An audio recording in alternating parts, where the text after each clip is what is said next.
una conferència del grup Pensament i Acció. I en aquesta tarda tenim entre nosaltres un conferenciant especial. Anem a deixar-lo aquí. És Ramon Rominat, 68 anys, economista de professió i es dedica a l'auditoria financera i posteriorment també a fer consultoria d'estratègia de negoci a moltes companyies de diferents sectors econòmics. Però fa 17 anys que per una crida personal de Déu va interessar-se per la física i per la teologia i ha donat diverses conferències sobre aquest tema, tant a Barcelona com arreu de Catalunya. També des de fa 10 anys és servidor del grup Bona Nova de Barcelona de la renovació carismàtica catòlica en l'esperit. Avui ens presenta una conferència dintre del tema El món on vivim és real? Té sentit? Totes les notícies que rebem són de patiment, de dolor, de mort. I aquesta és l'única visió que tenim del nostre món. La física moderna pot ajudar a donar una resposta diferent, més profunda i més en la línia del missatge cristià recollit als evangelis. A petició de Ramon vaig a fer alguna cosa que no fem. Vaig a pregar per ell. Un moment. Senyor i Déu Pare, gràcies per la vida de Ramon, gràcies perquè el teu esperit sabem que actua amb poder a la seva vida. I també volem demanar-te que també d'alguna forma actuï amb poder a les nostres vides i a les nostres ments en aquesta nit, Senyor. Acompanya les paraules d'en Ramon. En el teu nom, Jesús. Amén. Bé, bona nit.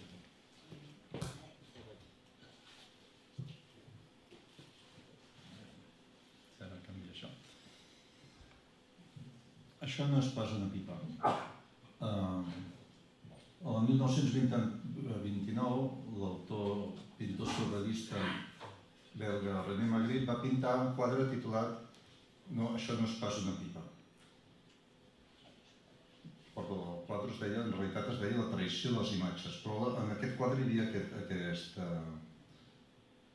paraules de que no és pas una pipa, i aquí el pintor estava assenyalant que els símbols no són el mateix que la realitat. Amb ell el van criticar moltíssim per pintar aquest quadre i ell va dir, no sé per què m'han criticat tant per pintar aquest quadre, perquè oi que no es pot posar tabac dintre aquesta pipa, no es pot fumar? Si hagués dit que això era una pipa, estaria dient una mentida.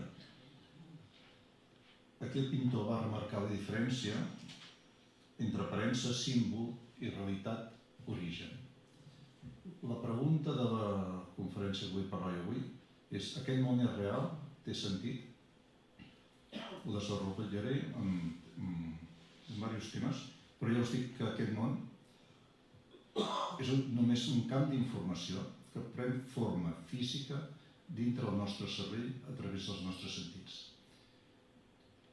Nosaltres, per exemple, a la nostra retina arriben corrents de fotons o corrents electromagnètiques que el nostre cervell decodifica i dintre del nostre cervell apareix aquesta realitat. Els sentits no travessem aquesta taula perquè tenim electrons i pel principi d'explosió de Pauli tampoc la travessem, però el món... Jo vaig fer sabia això, però ho he vist clarament i vosaltres ho veureu també clarament dintre de poc per la tecnologia que tenim.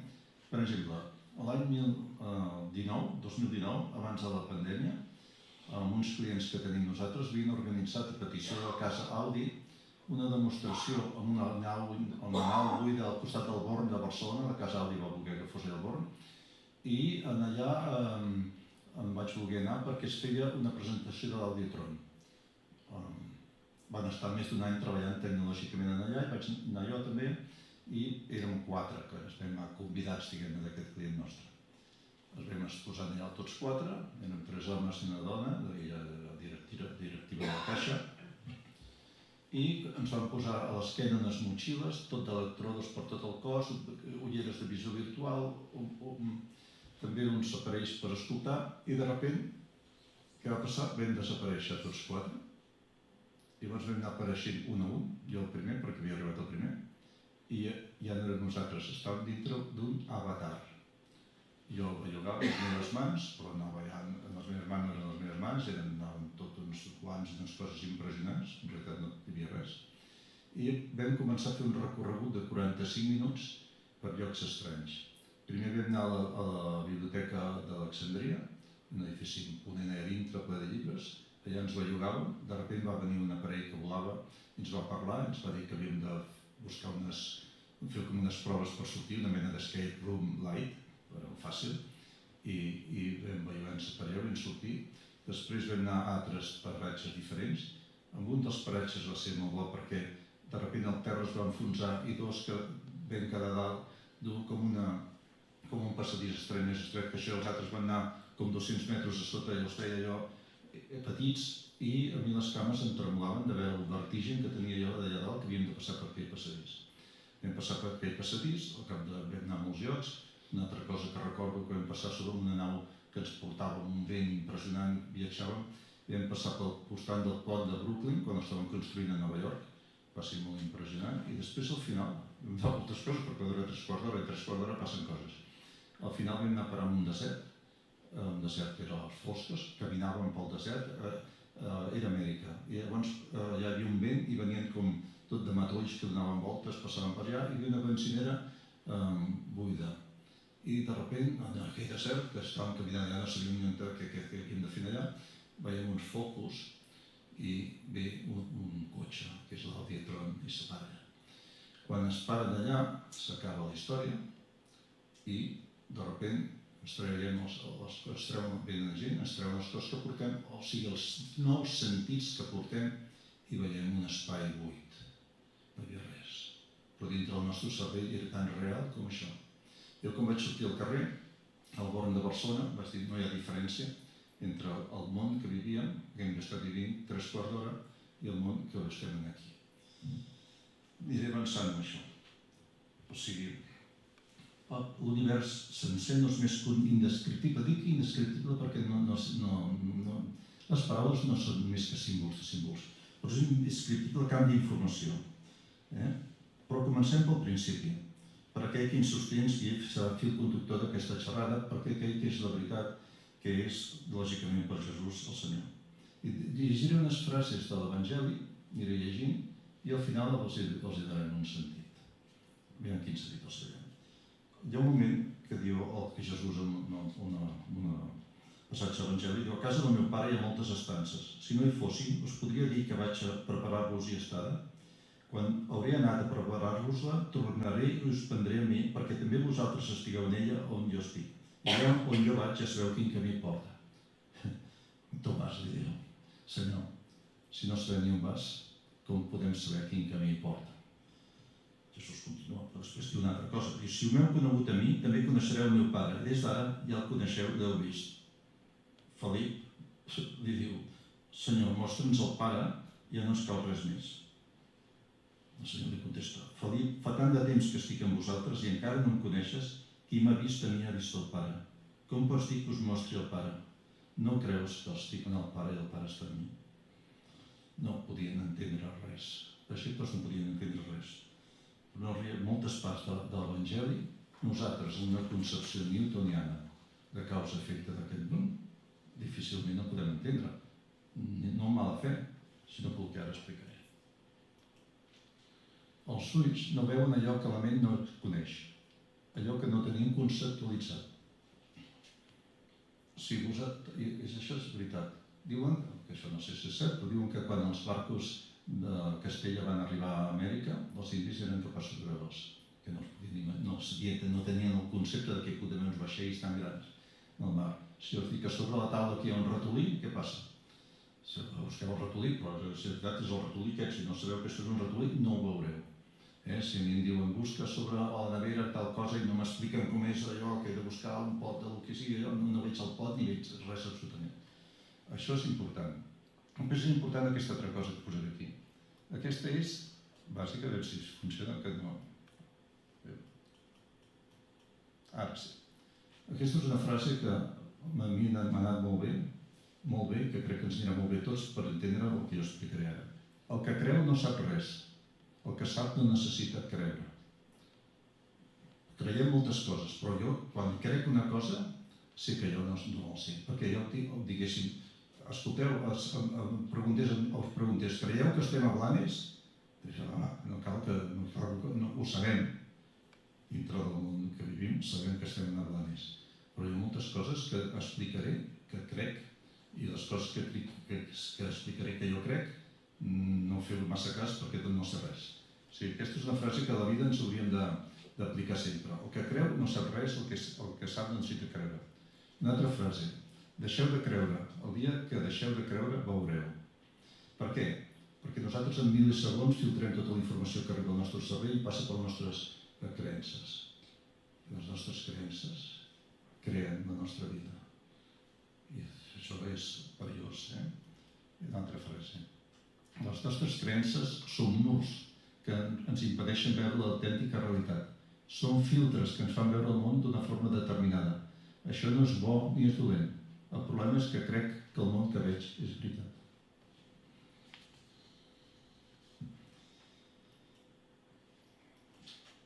Brian Greene, que és un físic professor de física i matemàtica a la Universitat de Colúmbia i que ha fet molts treballs en la teoria de cordes. Ha publicat diversos llibres i en un dels llibres diu: la lliçó més important que hem tret de la investigació científica durant el darrer segle és que l'experiència humana és sovint una guia equivocada de la veritable naturalesa de la realitat. I afegeix: les idees de la física moderna m'han persuadit que valorar la vida a través de les lents de l'experiència quotidiana és com mirar un Van Gogh a través d'una ampolla de Coca-Cola buida. Llavors, potser les coses no són com nosaltres creiem que són. No pot ser, segur. Aquí he posat aquest dibuix que representa un home o una dona, depèn de qui el veu, perquè la percepció de cada persona crea la seva pròpia realitat. Ara us mostro imatges d'una cosa brutal. Sabeu que l'any 2021 es va llançar el telescopi James Webb. Fins llavors teníem el Hubble, però s'ha llançat el James Webb, va ser llançat a l'espai. I amb una sensibilitat infraroja sense precedents, serà capaç de mirar enrere 13.500 milions d'anys. 13.500 milions d'anys enrere. Es creu que l'univers nostre té uns 14.000 milions d'anys i la llum de moltes estrelles encara no ha arribat aquí a la Terra. Perquè parlava d'expansió enorme al principi i contínuament té una expansió accelerada de l'univers sencer, més enllà de la velocitat de la llum. Res pot anar més enllà de la velocitat de la llum, però l'univers sí, l'expansió de l'univers sí. I es parla de que sistema hi ha 46.500 milions d'anys llum dels límits de l'univers que nosaltres podem veure. Vivim en un planeta que orbita entre una de les 100.000 milions d'estrelles que composen les nostres galàxies. La nostra galàxia té uns 100.000 o 300.000 milions d'estrelles. I hi ha uns altres 100.000 milions, diuen 100.000 milions, però és infinit, 100.000 milions de galàxies. La llum de la majoria no ha arribat aquí. Només és per això que veiem negra part del cel. Si no, només veuríem un esclat de llum. Evidentment, hi ha tal quantitat d'estrelles que si tota la llum arribés, el cel no seria negre. Això és un dels misteris que estudia la física, perquè el cel és negre, si tot hauria d'estar ple de llum, perquè està infinites estrelles. Però com que la llum no ha arribat i al contrari s'estan separant les galàxies, doncs per això tenim el cel negre. En aquesta immensitat imaginable de l'espai-temps ens trobem. La nostra aparició és molt recent. Nosaltres estem aquí fa... La nostra raça, l'Homo sapiens, fa 200.000 o 300.000 anys que estem aquí. Som l'últim sospir de la creació. Això és del laboratori James Webb, que l'he tirat aquí, s'ha gastat una fortuna per fer això, però està traient unes imatges bestials, com aquesta imatge d'una núvol aquí de galàxies impressionant. Però ara faig la pregunta, aquí estem, però això és real? Té sentit? Jo dic que tot l'Evangeli és meravellós, però no tinc temps de tocar totes les frases que els evangelistes posen en boca del Senyor, però aniré mencionant algunes perquè al final les anirem repassant. 2 frases. Ells no són d'aquest món, com jo tampoc no en soc. Això diu Jesús. I després en diu una altra que és bestial, que després explicaré. En el món passareu tribulacions, però tingueu confiança, jo he vençut el món. Al principi he dit que l'univers era un indescriptible camp d'informació que aparent forma física pels nostres sentits, però ara afegeixo una altra cosa arrel d'aquesta segona frase del Senyor. L'univers és un camp d'entrenament. Aquí estem per passar una pista americana.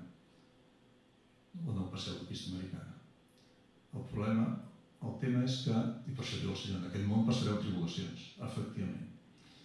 Però tenim el poder de modificar la pista americana o com passem la pista americana. Això és important perquè si no, la pista americana, que dura és la pista americana.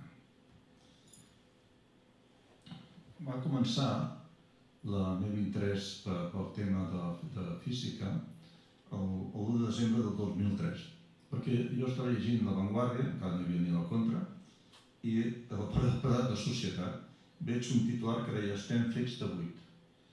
I es referia a una entrevista amb un japonès, que me'n recordo que es deia Totsuka, va fer el seu nom, i començo l'article i llegeixo això. 66.000 milions de neutrins travessen cada centímetre quadrat de la pell de cada persona a la Terra. Entren al cos humà i tornen a sortir sense haver xocat en res. Després els neutrins penetren a la Terra, creuen la Terra a la velocitat del llum i tornen a sortir per les antípodes sense haver xocat en res. Els neutrins, es defineixen els neutrins, que són unes partícules subatòmiques molt petites que tenen massa i no tenen càrrega elèctrica. No tenir càrrega elèctrica és important perquè no hi ha aquesta repulsió. Però es compara la mida del neutrí. Si el neutrí fos una bola d'aquesta de jugar de bala d'1 centímetre de diàmetre, comparat amb l'àtom més petit, que és l'àtom d'hidrogen, la distància entre l'àtom i l'electró de l'àtom seria tan gran com entre el Sol i l'òrbita de Júpiter. Al mig del Sol hi hauria els quarks del nucli i a l'òrbita de Júpiter hi hauria un electró també d'1 centímetre de diàmetre i el neutrí passa. O sigui, que és un espai buit totalment. Tot això és un espai buit. No hi ha res. Estem atrevessats cada segon per milions de neutrins que ens traspassen a nosaltres a quilòmetres de por sense tocar res.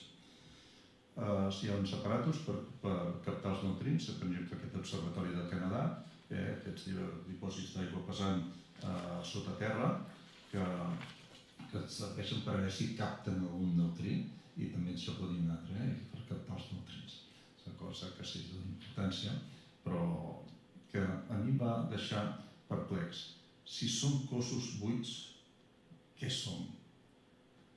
Torno a dir aquella frase que he dit abans. Qui creu no sap res, però qui sap no necessita creure. Què sabem? Però què sabem? Perquè d'alguna cosa hem de saber. I aquí apareix la poma. La poma em fa molta gràcia perquè tothom parla de la poma d'Adam i Eva. En realitat a la Bíblia no es parla pas de la poma. Es parla de l'arbre del coneixement del bé i del mal, quan Déu crea un món que és perfecte. Perquè Déu, que és perfecte, que és amor perfecte, no pot crear una cosa imperfecta. Crea un món que és perfecte, i més diu la Bíblia, veia que allò que havia creat era bo. Però no, apareix la poma, apareix l'arbre del coneixement del bé i del mal, i a partir d'aquí hi ha el pensament de la incorrecció, i és el pecat original, la separació de Déu, de la perfecció de Déu. Ja comença a complicar-se i entrar al mal per allà, que es crea una possibilitat al mal. Però ara no parlaré d'aquesta poma, parlaré d'aquesta altra poma. Aquest és Newton, sentat a casa, al jardí de casa seva, que es veu que tenia un pomer, i li cau una poma al cap. Jo no sé si va caure la poma al cap o era la poma, però la poma. Tornen avançant la poma, estem parlant del segle XVII. I li cau la poma. I llavors Newton, caramba, es dona, en aquell moment té una intuïció, diu que la força que fa caure aquesta poma és la mateixa força que manté la Lluna donant voltes al voltant de la Terra. Quina força és?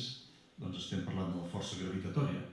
Llavors, Newton desenvolupa una sèrie de qüestions que va anar molt bé, que és l'equació de l'inèrcia, però sobretot aquesta equació que està aquí, sota, que és de la gravitació universal, que és que l'atracció entre dos cossos és proporcional a la massa dels cossos i directament proporcional al quadrat de la distància.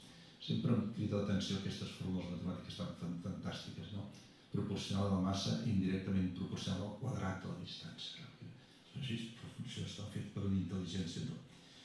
Però, donades les característiques, situació i velocitat d'un cos, podem saber d'on ve i d'on va.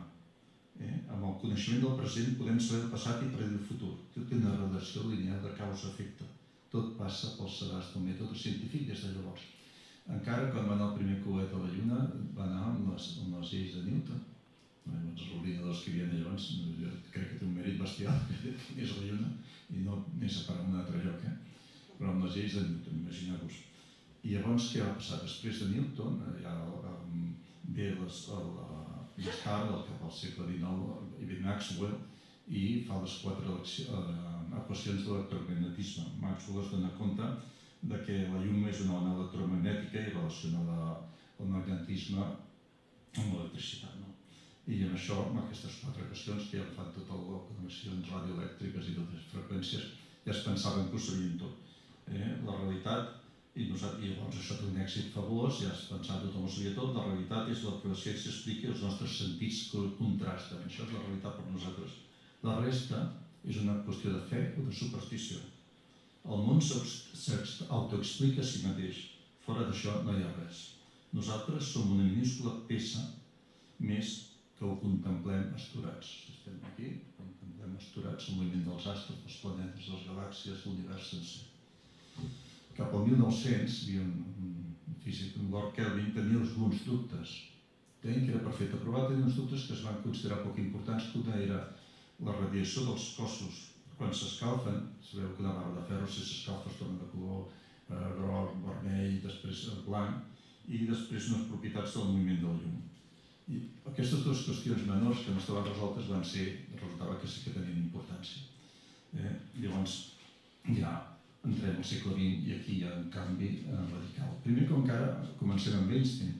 Einstein es dona compte d'una cosa, que és que la velocitat de la llum és constant. Què vol dir? Si jo vaig amb un cotxe i vaig a gran velocitat i passa un tren a més velocitat, la velocitat relativa del tren respecte a mi és la resta. Si ell va 100 per hora i vaig a 80 i respecte a mi va 20 per hora només. Però la llum no. La llum sempre va a la velocitat constant, independentment de la velocitat que tu et moguis. Si anéssim molt ràpids i tiréssim un raig làser, el raig làser continua anant a la mateixa velocitat respecte a nosaltres que si estiguéssim aturats. La llum va a 300.000 km per segon.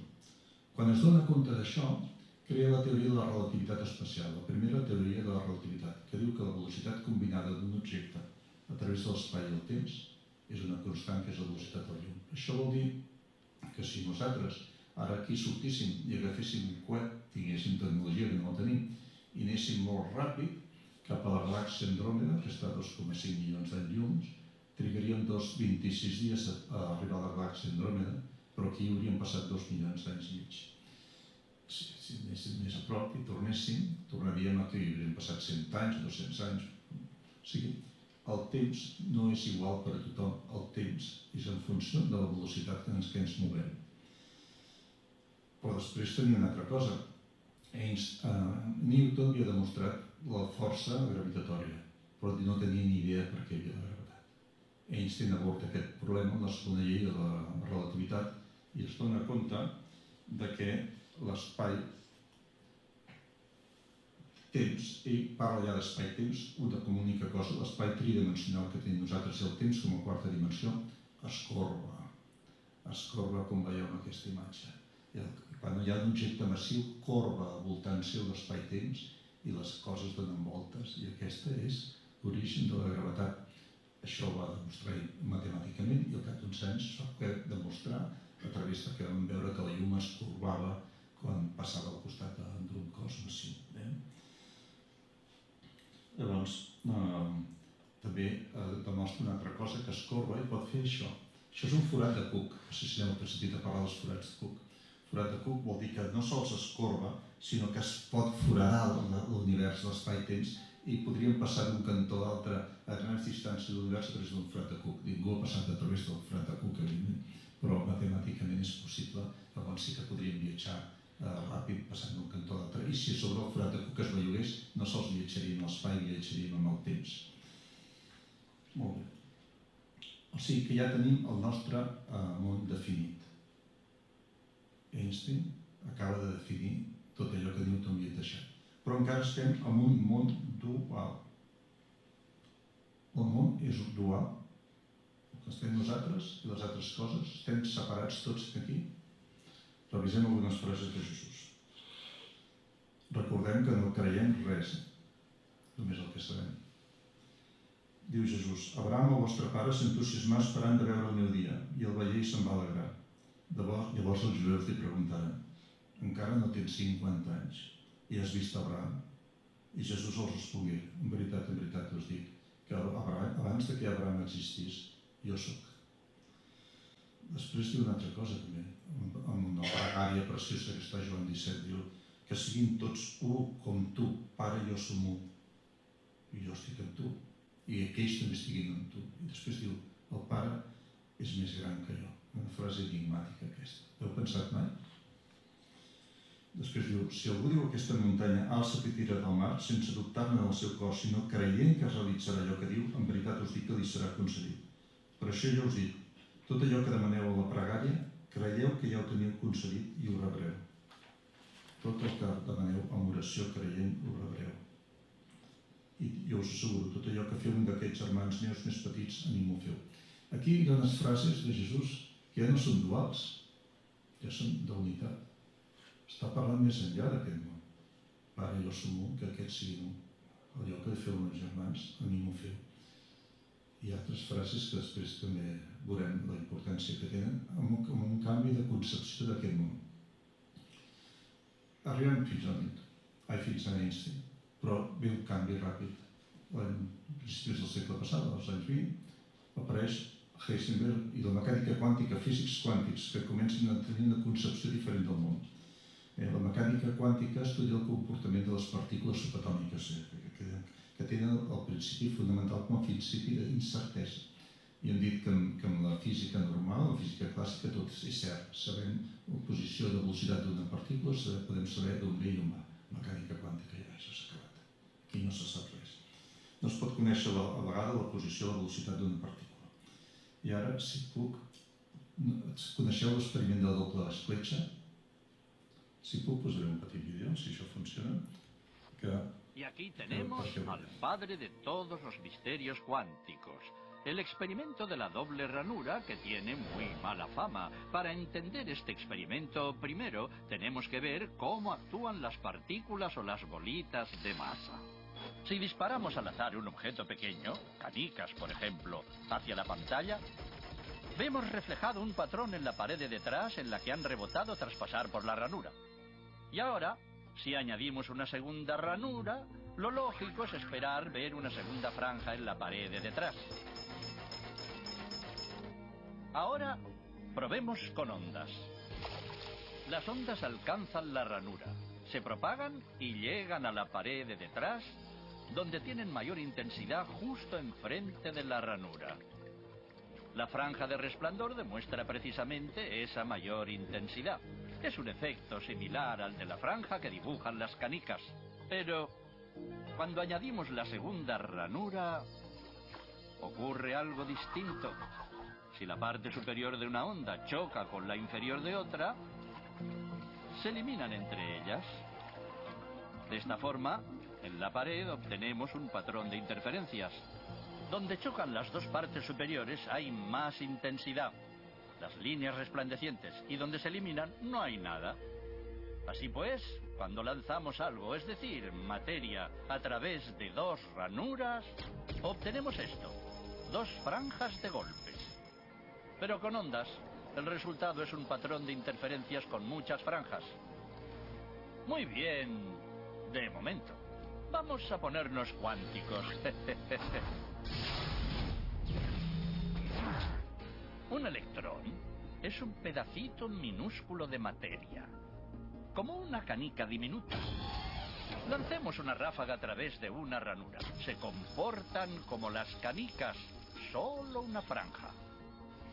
Si lanzamos estos pedacitos minúsculos a través de dos ranuras, tendrían que dibujarse, como en el caso de las canicas, dos franjas. ¿Qué? Un patrón de interferencias. Hemos lanzado electrones, pedacitos de materia. Pero aparece un patrón como con las ondas, no como con las canicas. ¿Cómo? ¿Cómo pueden trozos de materia generar un patrón de interferencias como una onda? No tiene sentido. Pero los físicos son muy inteligentes y pensaron, quizá las bolitas rebotan unas contra otras y crean ese dibujo. Y decidieron lanzar los electrones de uno en uno. Así no podían afectarse unos a otros. Pero estuvieron así una hora y vieron aparecer el mismo patrón de interferencias. No podemos ignorar la conclusión. Cada electrón sale como partícula. Se convierte en una onda de posibilidades, pasa por las dos ranuras e interfiere consigo mismo hasta que golpea la pared como partícula. Pero matemáticamente es aún más curioso. Pasa por las dos ranuras y por ninguna. Pasa por una y por la otra. Todas estas posibilidades están superpuestas las unas con las otras.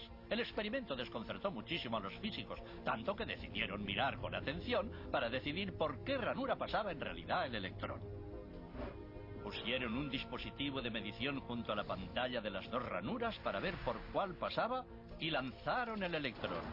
Pero el mundo cuántico es mucho más misterioso de lo que podían haberse imaginado. Cuando miraron, el electrón volvió a comportarse como una canica pequeña. Dibujó un patrón de dos franjas, no un patrón de interferencias. La misma acción de medir u observar por qué ranura pasaba conllevó que solo pasara por una, no por las dos. El electrón decidió actuar de manera distinta, como si fuera consciente de que lo observaban. Y en ese momento los físicos se adentraron para siempre en el extraño submundo de los acontecimientos cuánticos. ¿Qué es la materia? ¿Canicas? ¿Ondas? ¿Y ondas de qué? ¿Y qué tiene que ver el observador con todo esto? Això que ha sortit és superimportant. Això va ser un desconcert total per la física, no? Per la gent, perquè es van donar compte de que la matèria, la subatòmica matèria, només apareix quan hi ha un ésser conscient que la mira. Van voler enganyar l'electró 24.000 vegades fent medicions un cop havia passat un altre. Impossible. L'electró sabia exactament si l'estaven mirant o no. Això vol dir que per la majoria dels físics les propietats de les partícules neixen quan les vides dels observadors els obliguen. O sigui, quan no interaccionem en el món, no existeix el món. Quan jo us he explicat al principi que vaig anar a aquella presentació de l'Auditron, si no hagués hagut ningú mirant allò, allà hagués sigut un espai buit totalment. Això canvia el tema. Canvia molt el tema, com explicaré a continuació. Però no és que l'electró tingui una posició o una altra i no la trobem, simplement que no hi és. És necessària la interacció conscient perquè aparegui el món. Després també hi ha una altra cosa importantíssima, que ara parlarem, que és l'entrellaçament quàntic. Einstein no estava d'acord amb això. I deia, així si ningú mira la lluna no hi és. Se n'enfumia una mica. I van fer una cosa que en diuen la paradoxa d'EPR, la paradoxa d'Einstein, Podolsky i Rosen, que venien a dir que aquesta interrelació que hi havia entre les partícules quàntiques que violava la primera llei d'Einstein de la relativitat general, que res pot anar més ràpid que la velocitat de la llum, o sigui, dues partícules que es comuniquen a altres llocs de la galàxia instantàniament sense necessitat que la informació vagi d'un cantó a l'altre, No podia ser. I van fer tota una fórmula matemàtica, però l'any 1964 John Bell va fer unes equacions matemàtiques que es diuen les desigualtats de Bell. I si aquestes desigualtats es complien, Einstein tindria raó i la mecànica quàntica seria una teoria incompleta. Encara estem aquí. Però aquí el Premi Nobel de Física del 2022 s'ha donat a aquests tres senyors. En aquests tres senyors, els tres físics, Kostrek, Aspect i Zellinger, que van demostrar que sí que es violen les desigualtats de Bell i la teoria quàntica és correcta i que l'entrellaçament quàntic existeix i que, per tant, l'univers no és local. Això dit així em sembla una tonteria, però això no és cap tonteria. L'univers no és local. Vol dir, per això, jo no recordo que vaig llegir fa temps, no entenia llavors, un llibre que l'alquimista, em sembla, de Paulo Coelho, i deia, quan una persona va desitjar una cosa, tot l'univers conspira perquè ho obtingui. Clar que sí, perquè no estem separats. Sembla que estem separats, no estem separats. Després explicaré on estem. Després també una altra cosa curiosa, un Premi Nobel de Física, Richard Feynman, va estudiar el comportament de les partícules com a ones de probabilitat, va establir la tesi de sumes d'històries, segons la qual una ona de probabilitat incorpora tots els passats possibles que poden haver precedit una observació. Vol dir, en un món quàntic, és que vivim en un holograma quàntic. Què carai vol dir això? És un lloc on totes les possibilitats existeixen. Totes. I quan nosaltres creem un present, creem també un passat. Això sembla la bogeria, però és així. Totes les possibilitats existeixen. I milions de possibilitats fins a arribar fins aquí. També s'està avui en dia parlant de la teoria dels pluriversos, però no tocarem aquest tema. L'univers no és local, sinó que està intensament relacionat. Fins ara sabem que a nivell subatòmic és l'observació conscient la que col·lapsa la matèria, dualitat ona-partícula, i que les partícules estan entrellaçades en l'univers no local. Però tenim un problema. El problema que tenim és que quan s'intenten quadrar les equacions matemàtiques de la mecànica quàntica amb les equacions de la relativitat general, no quadren i donen infinit. Aquest problema sí que em molesta molt, no? És la teoria unificada. Llavors, s'obté aquesta solució d'infinit és absurd. El tema és que per la relativitat general l'univers és un continu i que la mecànica quàntica no. Res té sentit per sota la longitud de Planck. La longitud de Planck 10 a la menys 33 centímetres. Imagineu-vos un centímetre, 10 a la menys 33 vol dir un centímetre dividit per 1 milió de vegades, seria 10 menys a la 6, un altre milió de vegades, aquest trosset 10 menys 12, aquest trosset un altre milió de vegades, 10 menys 18, un altre 24, 30. Això és la longitud de Planck, que és l'entramat d'espai-temps, el teixit del cosmos. Per sota d'aquesta longitud no té sentit ja de bogeria, ja filaments, que sigui, no. És el teixit del cosmos, la matriu, l'entramat, aquella matriu que el nostre cervell interrelaciona totalment, que capta i que modifica i que es creuen totes les pertorbacions d'aquesta matriu, creen partícules i creen matèria. Però per solucionar aquest problema s'ha proposat la teoria de cordes. Segons aquesta teoria, estem formats per partícules subatòmiques que són filaments d'energia. Petits filaments d'energia de mides com la longitud de Planck o una mica més grans Mont Bramach, que serien una trillonèsima de centímetre, però igual que aquestes cordes, igual que la corda del violí quan la toques dona diferents notes musicals, segons com vibren aquestes teories, aquestes cordes donarien pas a diferents tipus de partícules. Si serien un cos d'energia que vibra, tot vibra, i que va creant les diferents partícules. Aquesta teoria, que ha treballat molta gent, encara no s'ha pogut demostrar. Ni tan sols és falsable, si tampoc es pot demostrar que sigui falsa.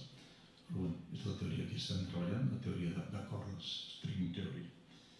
Llavors, en aquesta teoria, la massa d'una partícula no és una altra cosa que l'energia de la seva corda vibrant. Einstein va fer aquesta celebració en la qual l'energia i la massa són intercanviables amb un canvi fixe que és el quadrat de la velocitat de la llum. També em crida l'atenció, abans parlàvem del quadrat de la distància, ara C2 al quadrat vol dir la velocitat de llum al quadrat. O sigui, l'energia és la massa per la velocitat de llum al quadrat. És la fórmula superfamosa d'Einstein que explica tot això. O sigui que de forma que vibra la corda crea l'energia i crea la massa i la massa crea l'energia. Llavors, són principalment un cos d'energia que té pels nostres sentits un aspecte físic. Els nostres ulls no són sinó sensors l'ondes electromagnètiques són Maxwell, fotons, quan hi ha la diferència entre una partícula. Aquest que arriba als nostres ulls i dintre del nostre cervell decodifica aquesta informació i crea aquesta realitat. Quan un arbre cau al bosc, fa soroll? Diríeu que sí? No, no fa cap soroll. Simplement fa ones vibratòries i si hi ha algú que hi ha allà, dintre el cervell del que hi ha allà, hi ha el soroll. Quan s'encén una espelma, fa foc, fa llum? No. Fa una corrent de fotons. Mireu, el nostre camp visual triga uns 50 mil·lisegons en crear una imatge. Si trigués menys, no veuríem una imatge, veuríem aquí un moviment de partícules, de quarks i de partícules i de molècules bestial, veuríem una massa uniforme, un tot uniforme. Si trigués més, veuríem un tetraedre quadridimensional amb tots els instants per sempre. Això és com quan mirem un fotograma d'una pel·lícula, si veiem la pel·lícula es passa una velocitat que pels nostres sentits és un continu, però si veiéssim més ràpid veuríem fotogrames, no veuríem el continu de la pel·lícula. Doncs el que estem veient aquí és exactament igual. Estem creats per decodificar això. Si una informació no la podem, que el nostre cervell no la decodifica, què passa? Que simplement és un espai buit o no ho veurem. L'espai que veiem buit no és buit. Però un altre aspecte a destacar és que perquè la teoria de cordes, la teoria M de cordes, que és l'última que ha fet funcioni, necessitem 10 dimensions espacials en lloc de 3. O sigui, hi ha 7 dimensions ocultes que s'estan buscant en el CERN de Ginebra, aquest anell sota terra de 27 quilòmetres que rellarga a 5 quilòmetres, s'estan buscant igual que s'ha trobat el boson de Higgs, que és la partícula de Déu que en diuen el boson de Higgs, és una partícula que fa un camp de Higgs i és el que fa donar massa a les altres partícules. David Bohm, que és un físic quàntic, diu que l'univers és un enorme, això no sé si veu bé, un enorme i expansiu camp d'energia format pel moviment continu de partícules subatòmiques, fotons, quarks, que s'interrelacionen entre si i que prenen pels nostres sentits formes físiques.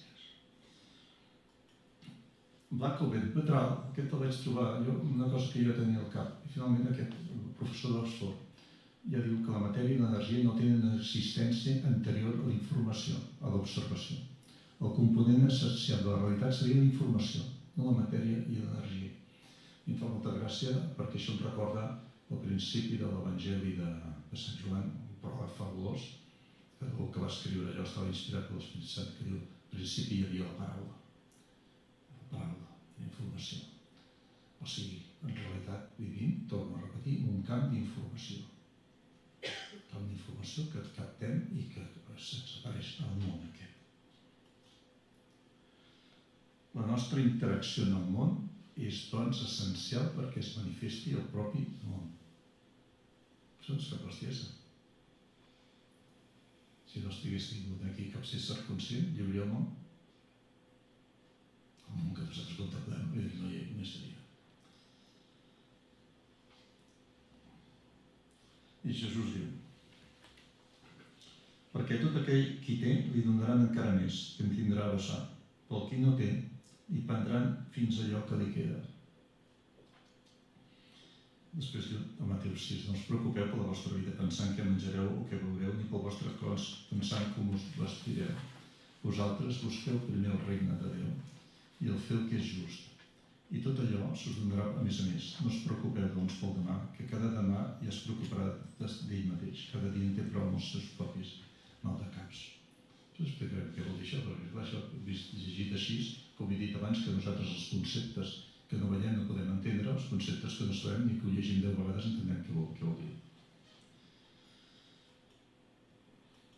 El cervell humà, estat de consciència alterada, meditació, oració, és capaç d'accedir a tota la informació de l'univers que hi ha en cada part d'aquest holograma temps especial del buit quàntic, en connectar-nos i interaccionar a través del nostre camp neuronal amb la malla que forma el teixit del cosmos, estem connectant-nos amb la consciència pura que el forma i que pertany a aquell que anomenem Déu. D'aquí que Greg Braden, en el seu llibre, el títol del seu llibre sobre el camp d'energia que connecta totes coses i formes, d'origen del nostre món com la matriu divina. La paraula Déu, les paraules són símbols de símbols. No vol dir res. Moltes portes ens porten un tema equivocat. La paraula Déu, com totes les paraules, té una sèrie de connotacions per a cada persona diferent que fa que bloquegi el pensament i les creences bloquegen pensaments. I bloquegi pensaments i no deixi entendre. Per això he dit abans, deixeu de creure i veureu. Aquest és el tema, no? Però això que diem, on estem? No explicarem tot, crec jo que estem. Però ja he dit que qui creu no sap res. Qui sap no necessita creure. Jo crec unes coses que crec. Quan un creu no sap res.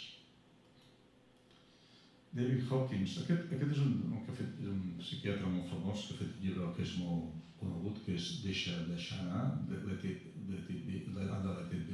go, Deixem anar, és molt famós aquest llibre de psiquiatria, però aquest diu una cosa bestial. A través de l'expansió del coneixement, fins a arribar a incloure la no dualitat, no lineal de la realitat, es farà evident que l'afirmació més profunda i radicalment científica que es pot fer és de fer glòria in excelsis Dei. I arribem, per acabar, a unes conclusions de tot aquest tema. Primera conclusió que tinc, meves, no us les creieu, perquè això són creences meves. Però el que he explicat se sap. Arrel del que sap, jo dedueixo les següents conclusions. Només Déu és. Tant al principi del Gènesi com la paraula que he llegit abans de Jesús, quan diu abans que Abraham existís, jo soc. I ho diu en present. No diu jo soc. I quan Moisès puja al Sinaí i crema la xarxa, què diu? Com pregunta qui ets? Diu jo soc, el que soc. Més Déu és. Vosaltres també sou vist una imatge aquí. Vivim en un camp de consciència, en un pensament de Déu. Abans he dit una frase, diu el pare i jo som un, però el pare és més gran que jo. Què vol dir això? Però no fàcil. Jo aquesta nit he somiat, i vosaltres igual també heu somiat, i en el meu somni se m'ha perdut molta gent, i si penso també se m'apareix gent, i puc visualitzar imatges, però en el somni he visualitzat imatges, gent que conec i gent que no conec, tots estaven allà. Aquest pensament, aquest somni i jo som u, perquè el somni no ha marxat al meu nit, però el que somia és més gran que el somiat. Jesús, quan ve d'aquest món, moltes vegades se'ns ha dit, o potser de bona fe, perquè és que és molt difícil, que com si vingués a explicar conceptes morals, no? Tu i el teu germà, com tu mateix, això ja estava. Conceptes morals ja estaven a la Torà, amb 613 preceptes que hi ha a la Torà, imagineu-vos així, preceptes morals, dels quals 365 començaven per la paraula no. Però Jesús va explicar unes coses enormes, i jo no soc d'aquest món, i vosaltres tampoc. Explica això al pare, jo som un, i vosaltres, però el pare és més gran. Per què? Com es crea el món? Imagineu-vos que hi ha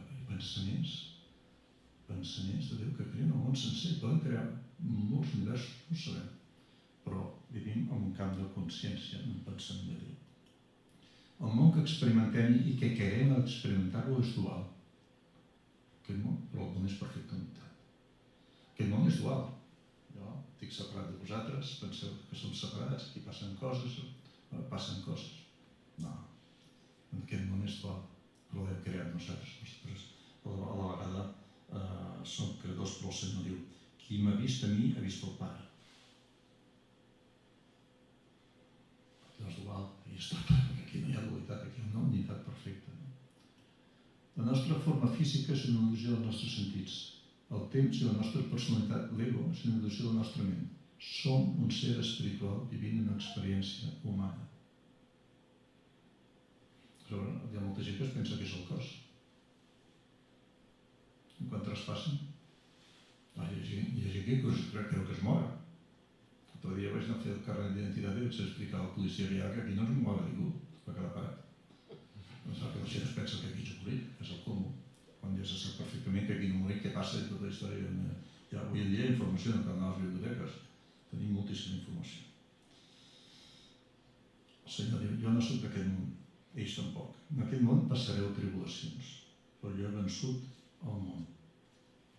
La pista americana, aquí és la pista americana, clar que passaran coses, que va malalties, l'altre tindrà un accident, i al final morirà i tot.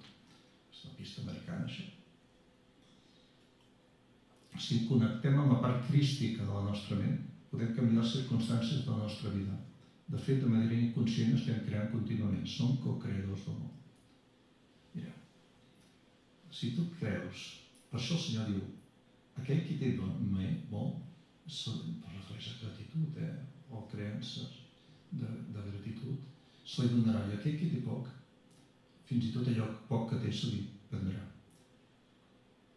La gratitud enriqueix, la queixa empobreix. Si una persona que es queixi cada dia que les coses van malament, li dirà malament. Una persona que digui que la vida és difícil de guanyar-se la vida, guanyarà just per viure. Si un mes li sobren 200 euros, pum, se li espatllarà la rentadora i costarà 200 euros. Per què? Perquè decretem les nostres creences. S'ha pogut medir que les nostres creences inconscients, la majoria, creen un camp electromagnètic que fan, això s'ha pogut medir, que fan que la possibilitat aquesta que hi ha en el món quàntic passi. Per tant, això és un poder molt gran que tenim. Per això el poder de l'oració. Però no des de l'oració de necessitat. Fixeu-vos que Jesús, el que he llegit, diu, si dieu aquesta muntanya que es veieu i creieu que ho farà, o tot allò que demanem, creieu, envoltats la resposta passarà. Si preguem des de la necessitat, que vindrà necessitat. Pregar des de la dedicació, Senyor. Tinc aquest problema, te'l poso a les teves mans. Sí que ho faràs. Confio en tu. En si el teu moment ho faràs. Ja sento com si jo estigués complert. Però això és el que va dir Jesús. I per què? Doncs perquè creem aquest camp electromagnètic i nosaltres connectem amb l'univers sencer perquè no som un individu separats. I per això Jesús diu, busqueu primer el regne. Què vol dir el regne? El regne és la connexió que tenim amb la ment que ens pensa. Aquest és el regne. I per això diu, l'Esperit Sant està en el nostre interior. L'Esperit Sant, la connexió que tenim amb la ment. Això és buscar el primer regne. Tot el més serà per afegitura. No us preocupeu per què menjareu, què vestireu. Això ho diu Jesús clarament i l'hem d'entendre així. No fustigants ni sacrificis ni històries d'aquestes. No és la voluntat de Déu, però què és això? La nostra missió és despertar la veritat. El camp de consciència a Déu. És despertar això. Sentir-nos un amb ell. Cristificar-nos. Per això Sant Pau diu, ja no soc jo qui viu en mi, sinó és Crist que viu en mi. I per acabar vull posar una frase de Sant Agustí que m'encanta. Penso que és bestial. Tarde te amé, hermosura tan antigua y tan nueva. Tarde te amé. Y tú estabas dentro de mí y yo afuera. Estaba dentro. Y así de por fuera te buscaba. Y deforme como era, me lanzaba sobre estas cosas que tú creaste. Tú estabas conmigo, pero yo no estaba contigo. Reteníame lejos de ti aquellas cosas que si no estuviesen en ti no existirían. Me llamaste y clamaste y quebraste mi sordera. Brillaste y resplandeciste y curaste mi ceguera. Exhalaste tu perfume y los creé. Y ahora te anhelo. Gusté de ti y ahora siento hambre y sed de ti. Me tocaste y deseo con ansia la paz que procede de